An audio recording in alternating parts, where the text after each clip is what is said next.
হতে চলেছে। আর কয়েক মাস পরেই ওর বাবার বাড়ি যাওয়ার সময় হবে। তখন বাড়ির সব দায়িত্ব কিন্তু তোর উপর এসে পড়বে। আমি হেসে বললাম, সে তো আমি জানি, তুমি চিন্তা করো না, আমি সব সামলে নেব। মামা বললেন, সেটা আমি জানি, তুই পারবি। আমি আসলে অন্য একটা পারিবারিক বিষয় নিয়ে কথা বলতে চাইছিলাম। কথাটা শেষ করতে পারলেন না মামা। তার আগেই মামি ঘরে এসে ঢুকলেন। তার হাতে ফোন। তিনি মামাকে বললেন, এই দেখো, বাবা ফোন করেছিলেন। বলছেন এখন থেকেই কিছুদিন বাবার বাড়িতে গিয়ে থাকতে। শরীরটা সাবধানে রাখতে হবে। মামার কপালে একটা চিন্তার ভাঁজ পড়ল। তিনি আর কিছু বললেন না। পরের দিনই মামা নিজে গাড়ি চালিয়ে মামিকে তার বাবার বাড়ি পৌঁছে দিয়ে এলেন। মামি চলে যাওয়ার পর থেকেই বাড়িটা কেমন যেন শূন্য লাগতে শুরু করল। আর সেই সাথে শুরু হলো আমার জীবনের এক নতুন অধ্যায়, যা ছিল ভুল বোঝাবুঝি আর রহস্যে ঘেরা। মামি চলে যাওয়ার পর থেকেই আমি একটা বিষয় লক্ষ্য করতে শুরু করলাম। মামা কেমন যেন বদলে যেতে লাগলেন। আগের সেই প্রাণোচ্ছল হাসিখুশি মানুষটা কোথায় যেন হারিয়ে গেল। তিনি অফিস থেকে ফিরে নিজের ঘরে চুপচাপ বসে থাকতেন। খুব প্রয়োজন ছাড়া কথা বলতেন না। তার এই পরিবর্তনটা আমাকে ভাবিয়ে তুলল। একদিন রাতে আমি নানুকে খাইয়ে নিজের ঘরে পড়তে বসেছি। হঠাৎ মামার ঘর থেকে একটা শব্দ পেলাম। আমি ছুটে মামার ঘরে গেলাম। দেখলাম মামা কপালে হাত দিয়ে বিছানায় শুয়ে আছেন। আমি চিন্তিত হয়ে জিজ্ঞেস করলাম, মামা, কি হয়েছে তোমার? শরীর খারাপ লাগছে, মামা চোখ না খুলেই বললেন, মাথাটা খুব ব্যথা করছে রে মিম। আমি বললাম, দাঁড়াও, আমি তোমার জন্য গরম জল নিয়ে আসছি। শেক দিলে হয়তো ব্যথা চলে যাবে। মামা দুর্বল গলায় বললেন, কিছু লাগবে না, তুই বরং তোর নানুর খেয়াল রাখ। ও আমি বললাম, মামি নেই, এখন তোমার খেয়াল রাখা তো আমারই দায়িত্ব। তাছাড়া আমার কাছে একটা ঘরোয়া টোটকা আছে, একটা ভেষজ তেলের মতো। ওটা মাথায় লাগিয়ে দিলে যে কোনো মাথা ব্যথা কমে যায়। ছোটবেলায় মা আমাকে লাগিয়ে দিতেন। মামার মেজাজটা যেন হঠাৎ করেই বিগড়ে গেল। তিনি ধমকের সুরে বললেন, আমি তোকে না বলেছি কিছু লাগবে না? যা এখান থেকে। ফার্মেসি থেকে কয়েকটা ব্যথার ওষুধ এনে দে, তাহলেই হবে। মামার এমন আচরণে আমি ভীষণ অবাক হলাম। তিনি তো কখনো আমার সাথে এভাবে কথা বলেন না। আমি কষ্ট পেলেও মুখে কিছু বললাম না। ভাবলাম হয়তো অসুস্থতার কারণে মেজাজ খিটখিটে হয়ে আছে। আমি চুপচাপ ঘর থেকে বেরিয়ে এলাম। রাতে আমার ঘুম ভেঙে গেল। বাথরুমে যাওয়ার জন্য ঘর থেকে বের হতেই দেখি মামার ঘরের দরজা খোলা। ভেতর থেকে আলো আসছে। আমি দেখলাম মামা বিছানার উপর বসে আছেন, দুই হাতে মাথা চেপে ধরে। আমাকে দেখতে পেয়ে তিনি ফিসফিস করে ডাকলেন, মিম, একটু শুনে যা। আমি ঘরের ভেতরে গেলাম। মামা বিধ্বস্ত গলায় বললেন, মাথার ব্যথাটা খুব বেড়েছে রে। তুই যে জিনিসটার কথা বলছিলি, ওটা একটু এনে দিবি? এখন তো অনেক রাত, বাইরে ডাক্তার বা ফার্মেসি কিছুই খোলা পাওয়া যাবে না। আমি অবাক হয়ে গেলাম। কিছুক্ষণ আগেই যিনি আমার টোটকার কথা শুনে রেগে গিয়েছিলেন, তিনি এখন সেটা চাইছেন। আমার মনে একটা খটকা লাগল। তবুও আমি কিছু না বলে রান্নাঘরে গিয়ে সেই ভেষজ তেলের মিশ্রণটি তৈরি করে আনলাম। মামার কপালে আর রোগে সাবধানে তেলটা লাগিয়ে দিলাম। তিনি চোখ বন্ধ করে শুয়ে রইলেন। মিশ্রণটা লাগিয়ে দেওয়ার কিছুক্ষণ পর মামা শান্ত হয়ে ঘুমিয়ে পড়লেন। আমি নিজের ঘরে ফিরে এলাম, কিন্তু আমার মনে সন্দেহের একটা বীজ রোপিত হয়ে গেল। মামাকে কেমন যেন অস্বাভাবিক লাগছিল। তিনি কি সত্যিই অসুস্থ, নাকি অন্য কোনো কারণ আছে এর পেছনে? এই প্রশ্নগুলোই আমার মাথায় ঘুরপাক খেতে লাগল। পরদিন সকালটা শুরু হলো এক ভয়ঙ্কর ঘটনা দিয়ে। আমি নানুর জন্য নাস্তা তৈরি করছিলাম। মামা তখন বাথরুম থেকে বের হচ্ছিলেন। হঠাৎ করেই তিনি মা বলে একটা চিৎকার দিয়ে মাথা ঘুরে মেঝেতে পড়ে গেলেন। তারপরে যাওয়ার শব্দে আমি আর নানু দৌড়ে গেলাম। দেখলাম মামা জ্ঞান হারিয়েছেন। আমাদের চিৎকারে আশেপাশের ফ্ল্যাটের লোকজন ছুটে এলো। সবার সাহায্যে আমরা তড়িঘড়ি করে মামাকে কাছের একটি হাসপাতালে নিয়ে গেলাম। আমার হাত পা ভয়ে ঠান্ডা হয়ে আসছিল। নানু সমানে কেঁদে চলেছেন। হাসপাতালে মামাকে জরুরি বিভাগে ভর্তি করা হলো। ডাক্তাররা তাকে পরীক্ষা করতে লাগলেন। প্রায় 2 ঘন্টা পর একজন ডাক্তার বেরিয়ে এলেন। আমরা ছুটে তার কাছে গেলাম। আমি কাঁপা কাঁপা গলায় জিজ্ঞেস করলাম, ডাক্তার সাহেব, মামার কি হয়েছে? উনি এখন কেমন আছেন? ডাক্তার আমার দিকে তাকিয়ে শান্ত গলায় বললেন, আপনারা চিন্তা করবেন না। আমরা ওনার সব রকম পরীক্ষা করেছি, ECG, blood test, CT scan. কিন্তু অবাক করার মতো বিষয় হলো, ওনার শরীরে তেমন কোনো বড় সমস্যা আমরা পাইনি। উনি শারীরিক দিক থেকে সম্পূর্ণ সুস্থ। ডাক্তারের কথা শুনে আমার মাথায় যেন আকাশ ভেঙে পড়ল। আমি অবাক হয়ে বললাম, সে কি? তাহলে উনি অমনভাবে অজ্ঞান হয়ে গেলেন কেন? ডাক্তার বললেন, হতে পারে অতিরিক্ত কাজের চাপ বা মানসিক চাপ থেকে এমনটা হয়েছে। আমরা কিছু ভিটামিন আর ঘুমের ওষুধ দিয়ে দিয়েছি। আপনারা চাইলে আজই ওনাকে বাড়ি নিয়ে যেতে পারেন। আমি স্তব্ধ হয়ে দাঁড়িয়ে রইলাম। আমার মনের সন্দেহটা আরো ঘনীভূত হল। মামা যদি সুস্থই হন, তাহলে এই অসুস্থতার অভিনয় কেন করছেন? তার উদ্দেশ্যটা কি? নানুকে ভয় দেখানো, নাকি আমার বাড়ির কাজের প্রতি মনোযোগ আকর্ষণ করা? হাসপাতাল থেকে মামাকে নিয়ে বাড়ি ফিরলাম। মামা বিছানায় শুয়ে রইলেন, যেন তিনি ভীষণ অসুস্থ। আমি আর থাকতে না পেরে সরাসরি তাকে জিজ্ঞেস করলাম, মামা, ডাক্তার তো বললেন তুমি পুরোপুরি সুস্থ, তাহলে তুমি অসুস্থতার ভান করলে কেন? আমাদের সবাইকে এত ভয় পাইয়ে দিলে। মামা আমার চোখের দিকে তাকালেন না, দেয়ালের দিকে তাকিয়ে নিচু গলায় বললেন, সবসময় তো ডাক্তাররা ঠিক রোগ ধরতে পারে না রে মিম। শরীরের রোগের চেয়ে মনের রোগ অনেক বড়। তার এই হেরালিপূর্ণ উত্তরে আমার বিরক্তি আরও বেড়ে গেল। সেদিন সন্ধ্যা থেকে মামা একটু অন্যরকম হয়ে গেলেন।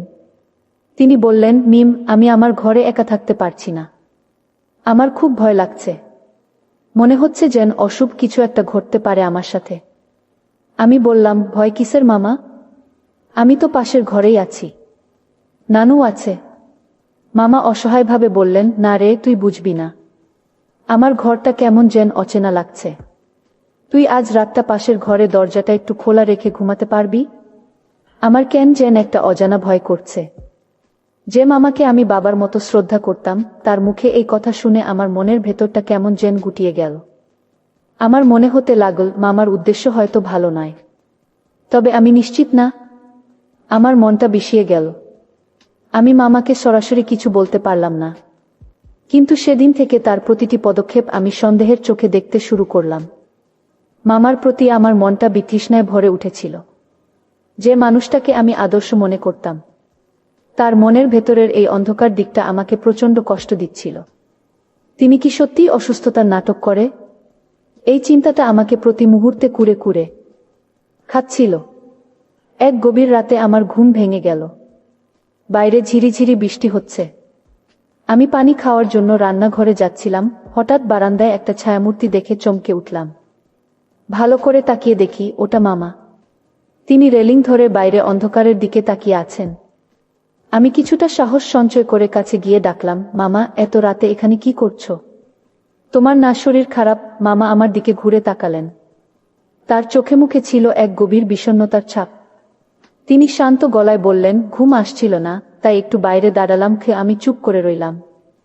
মামা কিছুক্ষণ থেকে বললেন, মিম, তোর সাথে আমার একটা জরুরি পারিবারিক বিষয় নিয়ে আলোচনা করার ছিল। এই ব্যাপারে তুই কি আমাকে একটু সাহায্য করতে পারবি? তার মুখে পারিবারিক বিষয় কথাটা শুনে আমার সেই পুরনো দিনের কথা মনে পড়ে গেল, যেদিন মামি যাওয়ার আগে তিনি একই কথা বলতে গিয়ে থেমে গিয়েছিলেন। আমার সন্দেহ আরও বাড়ল। আমি নির্লিপ্তভাবে বললাম, কি সাহায্য করতে হবে? মামা বললেন, এখানে সব কথা বলা যাবে না। তোকে আমার সঙ্গে একবার শহরে যেতে হবে। কি শহরে? কেন? আমার ভ্রু কুঁচকে গেল। মামা বললেন, গেলেই সবকিছু বুঝতে পারবি। এটা আমাদের পরিবারের ভবিষ্যতের জন্য খুব জরুরি। শহরে যাওয়ার কথা শুনে আমার মনের ভেতরটা ধক করে উঠল। একা মামার সাথে শহরে যাওয়া আমার মন কিছুতেই সায় দিচ্ছিল না। আমি বললাম, কিন্তু নানুকে একা রেখে কিভাবে যাব? মামা বললেন, আমি পাশের বাড়ির ভাবিকে বলে রাখব, তিনি একবেলা নানুকে দেখে রাখবেন। আমাদের সকাল সকাল গিয়েই ফিরে আসতে হবে। মামার এই পরিকল্পনা শুনে আমার মনে হলো তিনি সবকিছু আগে থেকেই গুছিয়ে রেখেছেন।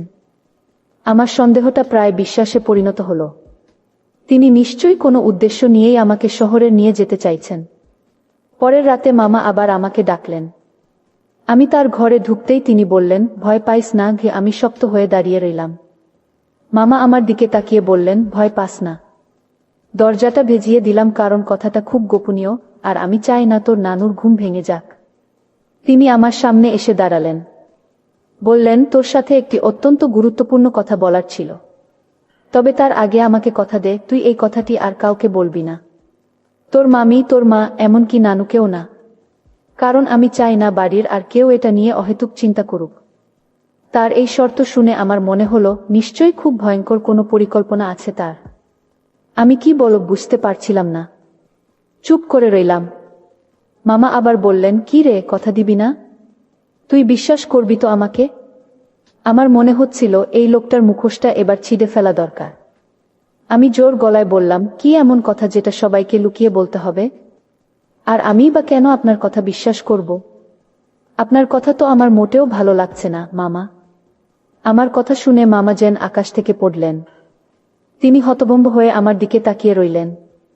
তার মুখটা ফ্যাকাশে হয়ে গেল। তিনি কাঁপা কাঁপা গলায় বললেন, তুই আমাকে ভুল বুঝছিস মিম। আমি বললাম, ভুল বুঝছি না, ঠিকই বুঝছি।